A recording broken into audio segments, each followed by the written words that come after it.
March 17th, 1943. Snow still clung to the eaves of Berlin's Ministry of the Armed Forces, a thin white crust dissolving into dirty water that trickled down the stone facades. Inside the Abwehr headquarters, the corridors smelled faintly of paper, tobacco, and defeat. Admiral Wilhelm Canaris sat alone in his office, the sound of typewriters echoing like distant machine guns. He was not a man of rhetoric, but of numbers.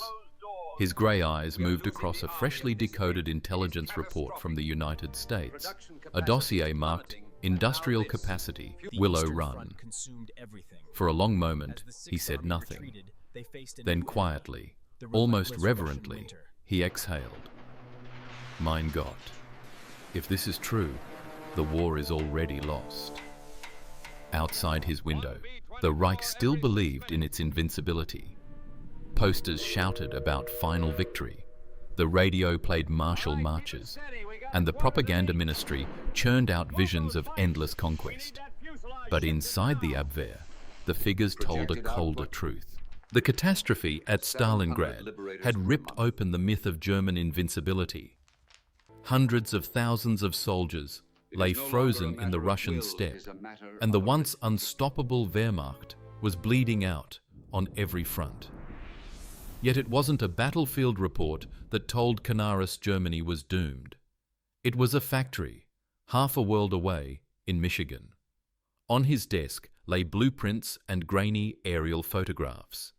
They depicted something that should not have been possible, a single complex large enough to produce bombers the way Ford once produced automobiles. The American code name was Willow Run. To the untrained eye, it was just a tangle of buildings. To Canaris, it was the mathematical end of the Reich. He reached for his pen and began to write a memorandum to the General Staff. Preliminary analysis suggests industrial output on a scale previously considered impossible. If verified, this renders all present strategic planning obsolete. He paused, looked again at the photo, and whispered the words that would later haunt every intelligence officer under his command. It is no longer a matter of will, it is a matter of arithmetic. The snow melted. The Reich's banners fluttered red in the March wind. And in that quiet office, one man understood what no one else dared to believe, that Germany had already lost the war and did not yet know it. The first months of 1943 had stripped away the illusion of German supremacy. In the east, the Red Army had clawed its way back from the ruins of Stalingrad, pushing the Wehrmacht westward in a tide of ice and vengeance. In the Mediterranean, Rommel's Afrika Korps, once the golden spear of Nazi prestige, was trapped between British armour and American bombers. Even in the skies over Europe, the Luftwaffe, that once ruled with merciless precision, now found itself bleeding faster than it could replenish. Admiral Canaris saw the pattern forming long before the generals did. He understood that wars are not lost in the roar of artillery, but in the quiet arithmetic of production and exhaustion. Germany's factories were straining, aluminum was scarce, oil was rationed, and every new tank or aircraft built required the cannibalization of another. The German war machine was a serpent devouring its own tail. Across the Atlantic, however, an altogether different rhythm beat, industrial, confident, relentless. The United States had entered the war only 15 months earlier, yet its economic pulse had already accelerated beyond comprehension. Entire cities were being reborn as factories. Assembly lines that once birthed automobiles now produced tanks, aircraft, and munitions by the tens of thousands. Canaris's intelligence officers traced this transformation with meticulous precision. Shipping manifests from Detroit, intercepted radio chatter between American contractors, photographs of vast production plants under construction. Most alarming of all were the reports from Michigan, from a facility so large that it was said workers rode bicycles inside to reach their stations. Its name recurred in every intercepted cable: Willow Run. To a military mind, Willow Run represented an impossible equation. The Ford Motor Company, an empire of speed and steel, had undertaken to apply the logic of the Model T to warfare itself. The project's objective sounded like lunacy: to build one B-24 Liberator heavy bomber every 60 minutes. For a nation that measured production by months, this was science fiction. For Germany, it was a death sentence written in assembly lines. Inside Abwehr's war room, Canaris's staff gathered around a single chart. Red ink represented German bomber output, steady, slow, suffocating under shortages. Blue ink marked projected American output, rising like a tide. The curves crossed in early 1943, and by mid-1944, the American line soared beyond the chart's borders. "Gentlemen," Canaris said, his voice low but steady, "the war has shifted continents. It is no longer fought on the steppe or the sea. It is fought here." He tapped the chart. "In the factory." Around him, his subordinates exchanged uneasy glances. They were soldiers, not economists. They measured victory in divisions, not in tonnage of aluminum. But Canaris knew the deeper truth. When an enemy's factories could outbuild your empire tenfold, strategy itself became an illusion. By March, the Admiral's private notebooks bore a single, repeated phrase. Stalingrad was the warning. Willow Run is the verdict. The tide had turned. The generals still believed they could reverse it. Canaris knew better. The storm no longer came from the front. It came from the furnaces of America. The report reached Berlin in 3 layers of disbelief. First, the raw data, tonnage of aluminum shipments, train schedules, labour rosters, streamed from neutral ports and Abwehr agents in Detroit. Second, the interpretation, charts comparing American industrial capacity to the entire Axis production. Third, the implication. One single factory that could build bombers faster than Germany could repair them. The Abwehr's codename for it was Project Michigan. The Americans called it Willow Run. Canaris unfolded the aerial photographs across the map table. Even grainy and blurred, the scale was monstrous. The main building stretched across the landscape like a river of steel, nearly a mile long. Beside it, rail lines, power substations, housing for 40,000 workers, cafeterias, training centers, and miles of concrete runways. He stared in silence while his intelligence officers read the production estimates aloud. Capacity goal: 700 B-24 Liberator heavy bombers per month. Projected man-hours per aircraft: 18,000, reduced to 9,000 by automation. Assembly line length: 1¼ miles. Output rate: 1 aircraft every 60 minutes. In the dim room, the numbers sounded like artillery reports. A Heinkel He-177, the Luftwaffe's own heavy bomber, took weeks to complete. It required hand-fitted rivets, scarce alloys, and test flights that ended as often in fire as in success. Germany's fragmented industries, scattered across occupied Europe, could barely assemble 1/10 of what Willow Run promised to deliver. Canaris turned to his chief analyst, Colonel Hansen. "Are we certain these figures are not exaggerated?" Hansen hesitated, then pushed forward a sealed file stamped "Confirmed" through multiple sources. "Sir, if anything, they may be conservative." The Admiral closed his eyes for a moment. When he opened them, they were ancient and tired. "Then, gentlemen, the outcome is determined. If the enemy can manufacture at this speed, we are fighting the calendar, not the Allies." He dictated a memorandum for delivery to the General Staff. The United States is applying the Ford mass production method to aircraft construction. Should the process succeed, their monthly bomber output will exceed that of the entire German aircraft industry. The consequences are terminal for the Reich's strategic position. The message was dispatched under the highest classification, Augen nur für den Führer, for the Führer's eyes only. But deep inside, Canaris knew it would change nothing.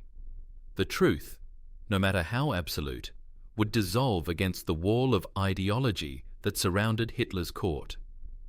Still, he sent it, because silence, he thought, was a greater betrayal than futility. That night, Berlin slept under another blackout. Searchlights roamed across the sky like ghostly metronomes. In the distance, he could hear the thrum of German bombers taking off for another raid on London, each one a handmade relic of a dying age, flying toward an enemy that had already mechanized the future. He wrote one final line in his personal journal before extinguishing the lamp. "They forge machines as we forge myths. One of these will outlast the other." The memorandum reached the Reich Chancellery 3 days later, sealed in grey leather and marked Höchste Geheimhaltung, top secret. Doing our best, sir. By regulation, it should have gone directly to the Führer's personal secretary. Instead, it passed first through the hands of Hermann Göring, Reichsmarshal of the Luftwaffe, whose vanity was as vast as his ignorance. He skimmed the report, his jeweled fingers leaving smudges on the pages. The numbers offended him, not because they were wrong, but because they made him feel small. Americans? He scoffed. A nation of mongrels and merchants. They can make refrigerators, not war. He crushed his cigarette into the ashtray and laughed, a laugh that carried more fear than humor. Tell Canaris he has spent too much time with British spies. Ford is no threat. America will drown in its own incompetence. Around the conference table, officers forced smiles. None dared contradict him. In the Reich, truth was treason if it embarrassed power.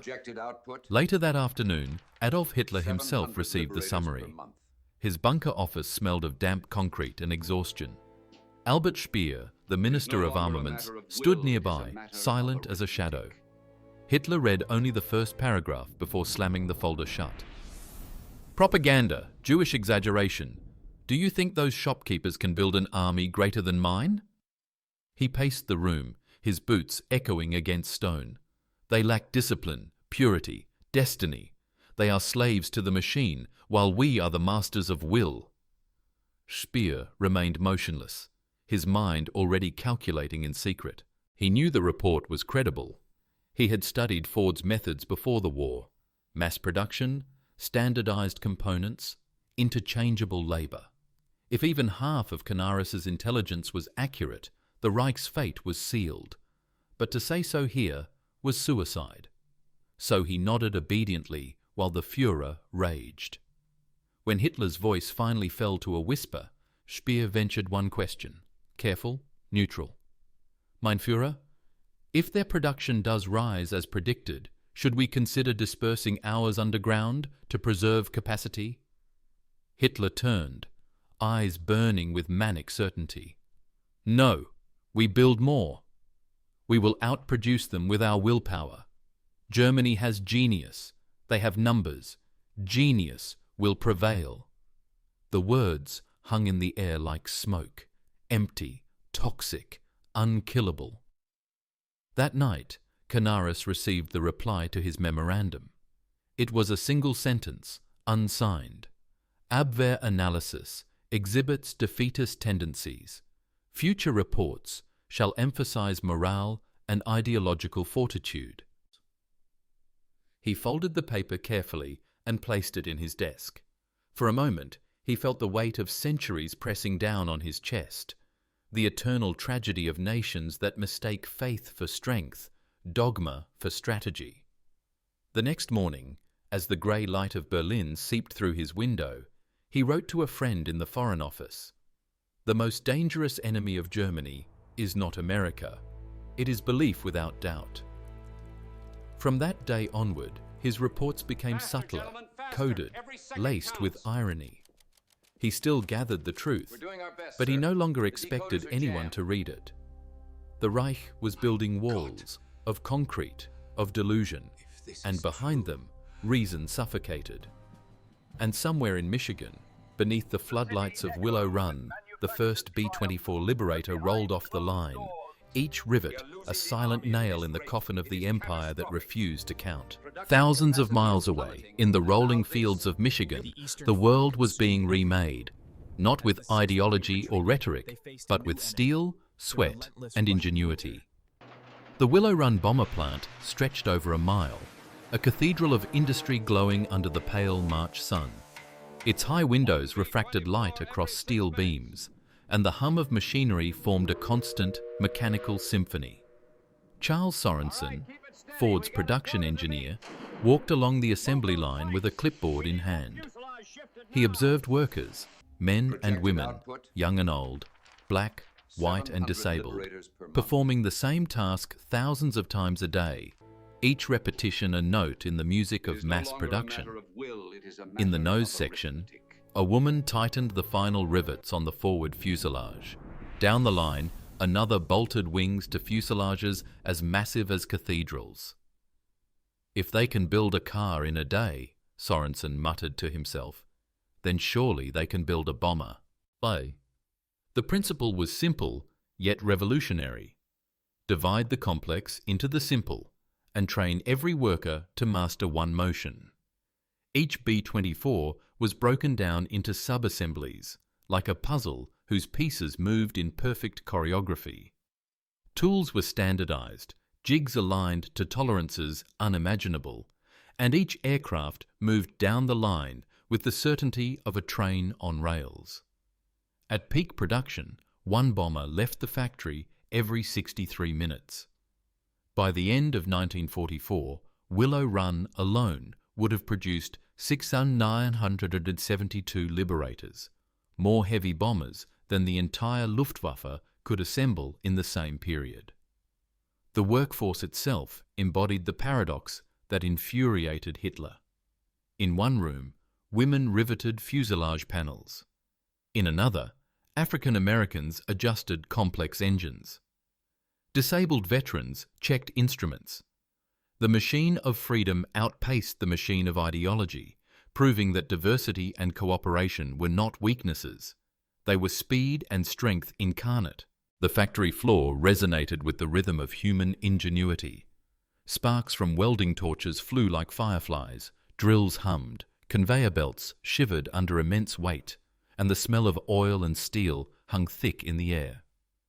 In the control tower, supervisors monitored output with stopwatches, charts, and clipboards. Every delay was analyzed, every improvement integrated. This was the arsenal of democracy, a weapon far deadlier than any single cannon or fighter plane. Its firepower was invisible, yet total, the ability to produce attrition without pause, to replace losses faster than the enemy could inflict them. By the time Allied bombers began the big week of 1944, Willow Run's product, each B-24 meticulously assembled, flooded the skies of Europe. The Luftwaffe scrambled to intercept, yet even their finest pilots and fastest planes were no match for the sheer volume and coordination. German air defences were torn apart not by a single act of bravery, but by the unrelenting arithmetic of production. Admiral Canaris, hidden in Berlin, could only imagine it. From his office, half a world away, he envisioned the assembly lines stretching endlessly, the workers' hands and machines moving with the inevitability of destiny. He understood the truth that no one in Hitler's inner circle could see. The war had shifted from bullets to blueprints, from bombs to bolts, and Willow Run was the hammer that would crush the Reich. By 1944, the skies over Europe were no longer ruled by fear, but by relentless inevitability. Thousands of B-24 Liberators, each born from the assembly lines of Willow Run, poured out of American factories like a metallic river, their wings cutting the sunlight into 1,000 glimmers of death for the Luftwaffe. The big week raids left German aircraft factories burning, infrastructure shattered, and morale fractured. The Luftwaffe's pilots, once confident masters of the sky, found themselves overwhelmed by numbers they could not match. In Berlin, Canaris tracked every loss, every dispatch of intelligence confirming the scale of destruction. He could see the arithmetic of defeat unfolding. Germany's painstakingly hand-built Heinkels and Junkers could not replace themselves fast enough. Every bomber destroyed by the Allies was replaced within hours by another American aircraft. The equation of the war had inverted. Quantity, efficiency, and diversity were now weapons more lethal than courage or ideology. Yet the Admiral's own fate mirrored the peril of truth in Nazi Germany. His warnings about Willow Run, along with clandestine support of anti-Hitler conspiracies, made him a marked man. In the aftermath of the July 20th, 1944 assassination attempt, he was arrested. Days before the Reich fell, on April 9th, 1945, Wilhelm Canaris was executed at Flossenbürg concentration camp, strangled with a piano wire, the culmination of a life spent measuring reality against delusion. Even in death, however, his vision had been vindicated. The numbers spoke louder than ideology. Willow Run, 6,972 B-24s completed. United States, over 300,000 military aircraft produced from 1940 to 1945. Germany, approximately 94,000 aircraft, most of which were fighters or obsolescent designs. One factory, driven by free minds in concert, outproduced the industrial heart of an empire. The lesson was stark. The failure of Germany was not due to lack of intelligence, but the refusal to acknowledge it. The Führer's doctrine of racial and national superiority blinded him to the power of production, the calculus of labor, and the inevitability of scale. Willow Run became more than a factory. It became a symbol, a monument to the power of a society capable of harnessing innovation, diversity, and collective purpose. Its planes did not merely drop bombs, they dismantled an ideology. Its assembly lines were a battlefield in which the oppressed and marginalized, women, African Americans, disabled workers, wielded tools that no Reich could counter. In the annals of history, the story of Willow Run endures as a paradox of warfare. The most decisive weapon was neither a fighter nor a bomber, but the organization of human ingenuity on a massive scale. In the shadow of ideology and propaganda, the arithmetic of freedom had struck down the myths of invincibility. Alone in his office, Canaris might have spoken to no one at all, yet the truth he had glimpsed demanded articulation. He imagined the calculations of generals, the dreams of planners, and the endless columns of men and machines across Europe. Slowly, he began to trace the lesson etched into the iron and sweat of Willow Run. Wars are not won by valor alone, nor by ideology, nor by the purity of lineage, he murmured. They are won by those who understand the limits of human endeavor and bend the machines of society to their will. The arithmetic was merciless. Germany had relied on fear, discipline, and the brilliance of a few designers. America had relied on the ingenuity of millions, each doing a simple task, repeated perfectly, in concert. If Stalingrad was the warning, he wrote in a private note, Willow Run is the verdict. Strategy is meaningless without capacity, and courage is wasted without numbers. He reflected on the psychology of denial that had gripped the Reich. The generals, Goering, even Hitler himself, all had been presented with evidence, but rejected it because it contradicted their worldview. Canaris understood that ignorance, when chosen, becomes fatal. The enemy did not need to outfight us. It only needed to outproduce us, and to allow every worker a role, every mind a voice, every hand a purpose. His eyes traced the maps of Allied bombings over Germany, the lines marking destruction and attrition. Every figure on those charts was a lesson. No battlefield heroics could compensate for the mechanized intelligence of an entire society. We are blinded not by the enemy, but by ourselves, and the deadliest weapon in war is the one we fail to recognize in time. For Canaris, the lesson extended beyond the Reich. It was philosophical as well as strategic. That truth, however inconvenient, is more powerful than faith. That progress and survival depend upon the courage to see clearly.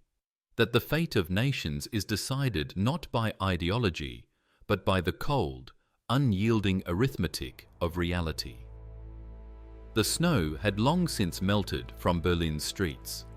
The Reich was crumbling, a house of cards in the face of an inevitable arithmetic it had refused to calculate.